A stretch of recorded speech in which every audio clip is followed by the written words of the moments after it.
Hello दोस्तों, क्या आप भी सोच रहे हैं कि क्या आने वाले हैं क्लास 12 फिजिक्स के प्रैक्टिकल में? क्या आपके भी दिमाग में बात चल रही है कि कैसे प्रश्न पूछे जाएंगे हमसे, क्या एग्जामिनर देगा हमें प्रश्न लिखने को, कैसे प्रैक्टिकल की फाइल पूरी करें, कैसे उनमें से प्रश्न नोट करें? कि आपके दिमाग में बहुत सारे कन्फ्यूजन बनने वाले हैं। आजकल जब से प्रैक्टिकल की डेट आई है, सारे बच्चों का दिमाग ये ऐसा हो गया है जैसे उनके दिमाग में लग रहा है कि अरे यार, मुझे तो कुछ पता ही नहीं है क्या आने वाले हैं प्रैक्टिकल में, क्या नहीं आने वाले हैं। तो दोस्तों, टेंशन की बात नहीं है। अब हम आपके लिए लेकर आ गए हैं एक नई वीडियो जिसमें हम देखेंगे कि क्लास 12 के फिजिक्स में कौन कौन से प्रश्न आपके पूछे जा सकते हैं। सारे इंपॉर्टेंट प्रश्नों का एक कलेक्शन हम आपको देने वाले हैं। तो इस वीडियो को लाइक करें, साथ साथ में चैनल को सब्सक्राइब करें और नीचे दिए गए बेल आइकन को भी प्रेस कर लें में। तो आज हम देखने वाले हैं कि प्रैक्टिकल परीक्षा 2022 के क्लास 12 के भौतिकी में कौन कौन से प्रश्न आने वाले हैं। दोस्तों, यहाँ हम वाइवा में आने वाले सारे इंपॉर्टेंट प्रश्नों का जिक्र करेंगे और आपको सारा सॉल्यूशन देते हुए चलेंगे। तो आप इस वीडियो को पूरा लास्ट तक देखें और साथ ही साथ में देखते। हमारा पहला प्रश्न होगा, दर्पण किसे कहते हैं?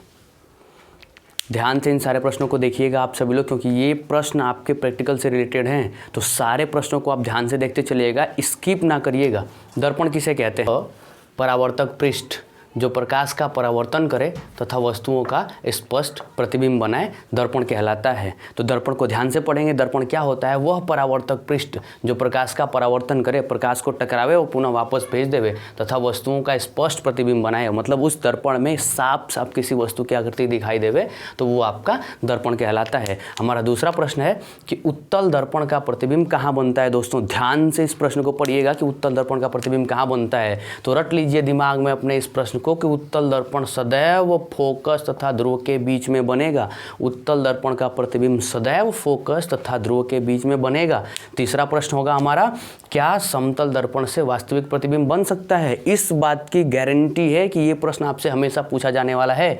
क्या समतल दर्पण से वास्तविक प्रतिबिंब बन सकता है? तो दोस्तों, इसका आंसर होगा हाँ, समतल दर्पण से वास्तविक प्रतिबिंब बन सकता है। लेकिन कब? जब समतल दर्पण पर अभिसारी किरणें डाली जाएंगी तब समतल दर्पण से भी बनेगा। लेकिन कब? जब उस पर अभिसारी किरणें डाला जाएगा तब। हमारा चौथा प्रश्न होगा कि लंबन का क्या अर्थ है? आप जब लैब में जाते हो, प्रैक्टिकल करते हो, तो सर लोग पक्का निश्चित तौर पर लंबन शब्द का यूज़ करते हैं।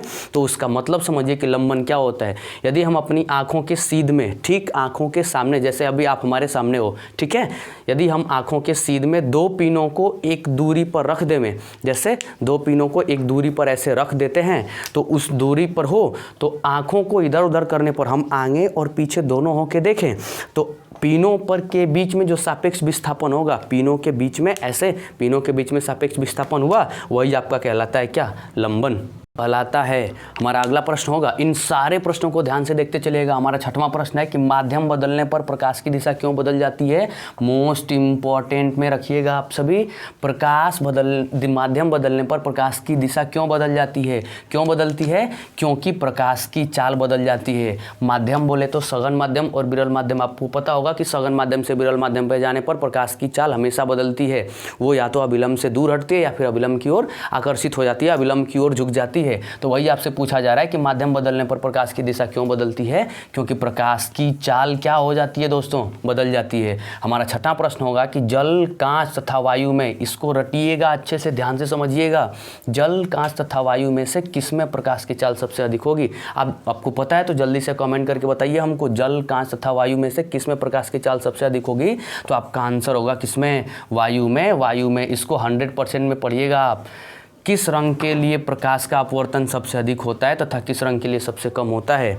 तो ध्यान रखें दोस्तों, बैगनी रंग के लिए अपवर्तनांक सबसे अधिक, जबकि लाल रंग के लिए अपवर्तनांक सबसे कम होता है। हमारा आठवां प्रश्न है, किसी माध्यम का परम अपवर्तनांक क्या होता है? ये नया प्रश्न है आपके लिए और हमेशा पूछा जाने वाला प्रश्न रहा है अब तक का कि परम अपवर्तनांक क्या होता है। तो परम अपवर्तनांक की डिफिनीशन आती है कि निर्वात के सापेक्ष, निर्वात बोले तो वह स्थान जहाँ वायु के कण भी उपस्थित उपस्थित ना हो। निर्वात के सापेक्ष यदि किसी माध्यम का अपवर्तनांक फाइंड आउट हो जाए, निर्वात के सापेक्ष यदि किसी माध्यम का अपवर्तनांक आपको प्राप्त हो जाए तो वही अपवर्तनांक कहलाता है क्या दोस्तों? परम अपवर्तनांक। आपसे अगला प्रश्न पूछा जा रहा है 9 नंबर का प्रश्न, प्रकाश की तीव्रता क्यों बदलती है? ध्यान रखें, intensity of light how can be changed, कैसे बदलती है प्रकाश की तीव्रता, क्यों बदलती है? क्योंकि प्रकाश का बस केवल अपवर्तन ही नहीं होता, प्रकाश का अपवर्तन होने के साथ साथ में प्रकाश का आंशिक परावर्तन भी होता है, तथा परावर्तन के साथ साथ एक और घटना होती है जिसे कहते हो आप अवशोषण।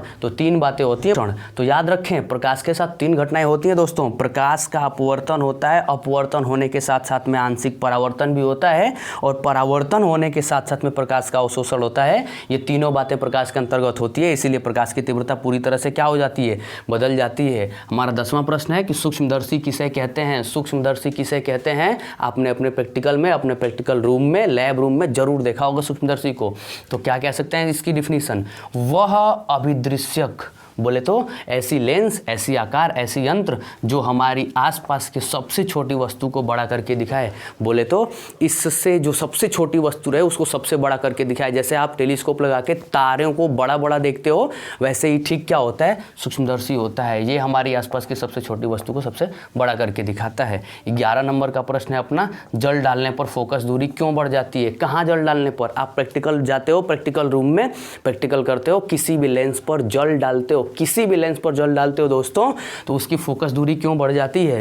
उसकी फोकस दूरी इसलिए बढ़ जाती है क्योंकि जल अवतल लेंस बनाता है। जैसे ही आप लेंस पर जल की एक बूंद डालते हो, उस जल की एक बूंद का फटाफट क्या बन जाता है? अवतल लेंस बन जाता है। और आपको पता है कि अवतल लेंस के पास एक ऐसा गुण होता है कि वह किरणों को पूरी तरह से क्या कर देता है? फैला देता है, जिसे अभिसारी लेंस कहते हैं। ठीक है दोस्तों, याद रखिएगा कि जल डालने पर फोकस दूरी क्यों बढ़ जाती है, किसी भी लेंस पर जल डालने पर फोकस दूरी क्यों बढ़ जाती है?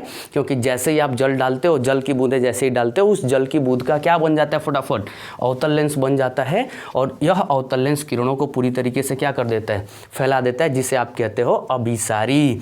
किस रंग का विचलन सबसे अधिक होता है? ये कमेंट करके आप फटाफट बताओ, किस रंग का विचलन सबसे अधिक होता है?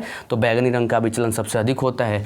13 नंबर का प्रश्न आप मोस्ट इंपॉर्टेंट में पढ़िएगा। मोस्ट इंपॉर्टेंट में विशिष्ट प्रतिरोध का मात्रक क्या होता है? विशिष्ट प्रतिरोध का मात्रक होता है ओम सेंटीमीटर। तो याद रखें इस प्रश्न को, विशिष्ट प्रतिरोध का मात्रक क्या होता है? विशिष्ट प्रतिरोध का मात्रक होता है ओम सेंटीमीटर। हमारा 14वां प्रश्न है, 14 नंबर का प्रश्न है, किस पदार्थ का विशिष्ट प्रतिरोध सबसे कम होता है? ये अक्सर पूछा जाता है कि विशिष्ट प्रतिरोध किस पदार्थ का सबसे कम होता है। तो सबसे कम किसी पदार्थ का विशिष्ट प्रतिरोध होता है तो वह है चांदी का। चांदी का सबसे विशिष्ट प्रतिरोध कम होता है। लेकिन याद रखें, चांदी ही वह धातु है जो विद्युत का सबसे अच्छा सुचालक है। इसमें सबसे तेजी से करंट पास होता है। विशिष्ट प्रतिरोध की बीमा क्या है? बात आती है बीमा की, तो बीमा हर एक परीक्षा के लिए मोस्ट इंपॉर्टेंट होता है। आप ये कह सकते हो कि वनडे कंपटीशन हो या फिर कोई भी एग्जाम दो, एसएससी, रेलवे, जीडी, कुछ भी एग्जाम दोगे, उसमें निश्चित तौर पर बीमा से रिलेटेड एक क्वेश्चन पूछा जाता है। और यहाँ पूछा गया है कि विशिष्ट प्रतिरोध की बीमा क्या होती है? तो विशिष्ट प्रतिरोध की बीमा होती है ml⁻3 t⁻−3 a⁻−2। याद रखें इसको, ml³ t⁻−3 a⁻−2। दोस्तों, ये हमारी 15 प्रश्नों की सीरीज रही है। यदि ये सीरीज आपको पसंद लगे तो आप इस वीडियो को अपने दोस्तों में शेयर करें। और यदि ऐसे ही क्वेश्चंस आप चाहते हो तो हमारे चैनल को फटाफट से सब्सक्राइब कर लो, लाइक कर लो, और नीचे दिए गए बेल आइकन को प्रेस कर लो और अपने दोस्तों के साथ खूब शेयर करो। इन सारे प्रश्नों का आप अच्छे से अध्ययन करें। हम लेकर जल्दी ही आने वाले हैं आपके लिए अगले प्रैक्टिकल का अगला सीरीज। जय हिंद दोस्तों।